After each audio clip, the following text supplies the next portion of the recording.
Hello and welcome to another video of Wise Interactive Learning. In this video, we are going to see how to solve the differentiation with respect to exponential function.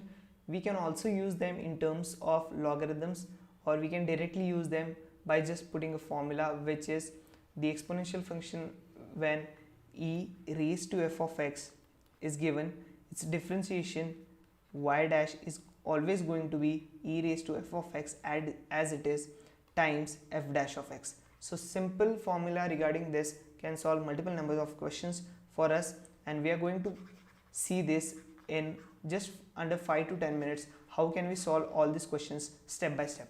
So in first question, you can obviously use log, but we are not going to use log. We are going to do directly through the question. So y dash, we can directly say it as since we can put this under u upon v rule, or rather the quotient rule.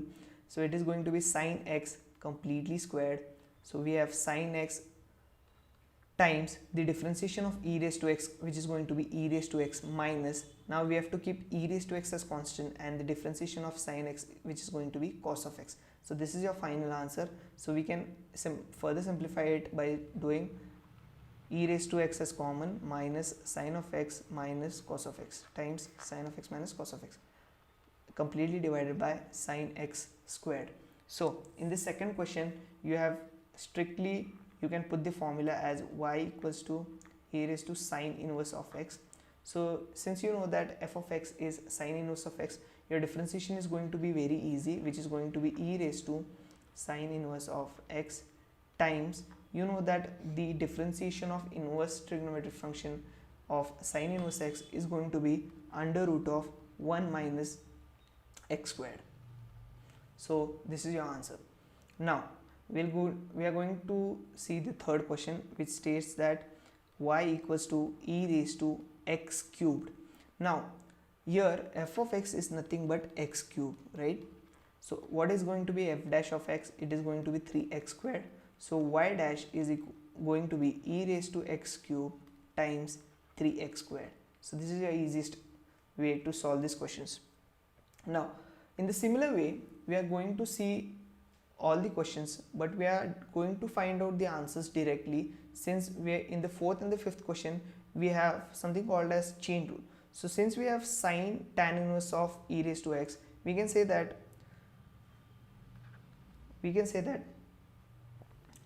since we have sine of tan inverse of e raised to x, we can say that the answer should be cos of tan inverse of e raised to x times 1 upon 1 plus e raised to x squared times e raised to x.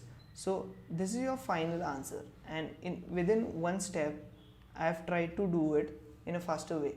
Well, we have used nothing but something called as chain rule. So if you have not gone through the entire course, please make sure that you hit the I button and see the exact process of doing this. Now we can also solve the fifth, sixth question, but it is fairly similar. So we'll try to do directly the seventh question.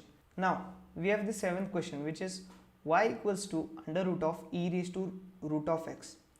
But since we can simplify this question, what we can say is y is nothing but e raised to root of x completely raised to 1 upon 2, since root is nothing but raised to 1 upon 2, and it can be converted to e raised to under root of x upon 2. And now you can see that under root of x upon 2 is f of x. So what will be f dash of x? So f dash of x is is going to be 1 upon 2 times, since 2 is in the denominator, 2 times 2 root x, isn't it? Since differentiation of root x is going to be 1 upon 2 root x, and this is going to be 1 upon 4 root of x. So what we have is f dash of x as 1 upon 4 root x. So we know that when we have e raised to f of x as function, its derivative is going to be e raised to f of x times f dash of x, right? So now we have a function which is e raised to under root of x upon 2, which is y. So your y dash is going to be the same function as it is e raised to root of x upon 2 times f dash of x, which is going to be 1 upon 4 root x. So this is your final answer.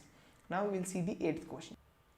Now the 8th question states that log of x, but it also gives a condition which is saying that x should be greater than 1, and be always sure that while finding the answers you look to the conditions, because for exams like JEE Advanced, what you are going to see is if the conditions are reversed or the conditions are not given in a borderline, like in the domain or the any kind of a thing, it is necessarily not going to give you an derivative.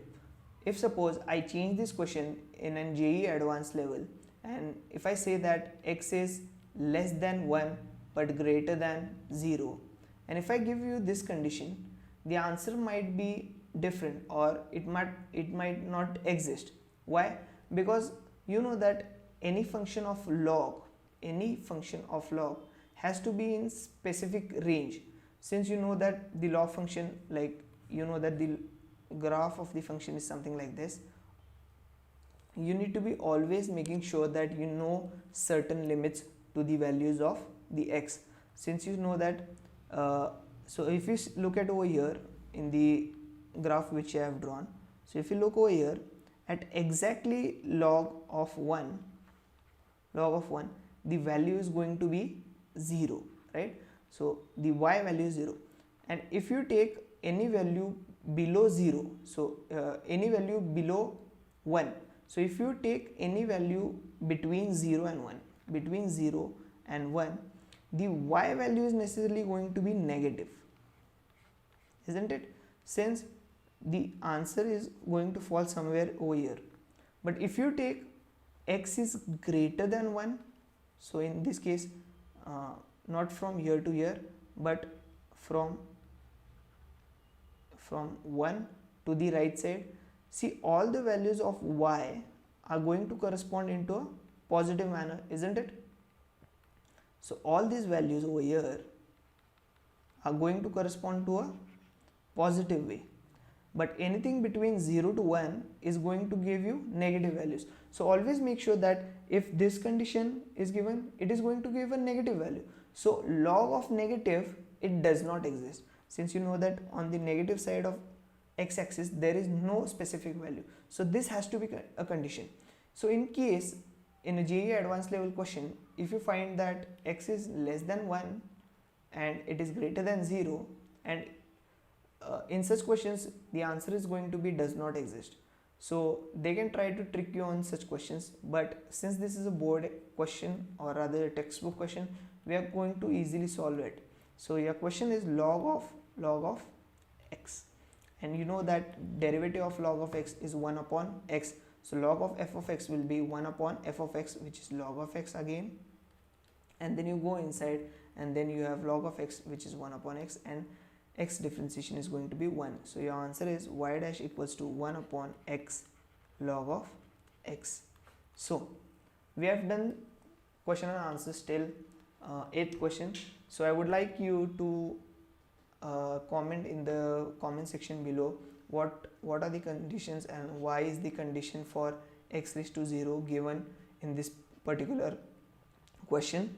Also in this, why is x is greater than 0 even though we have log over here as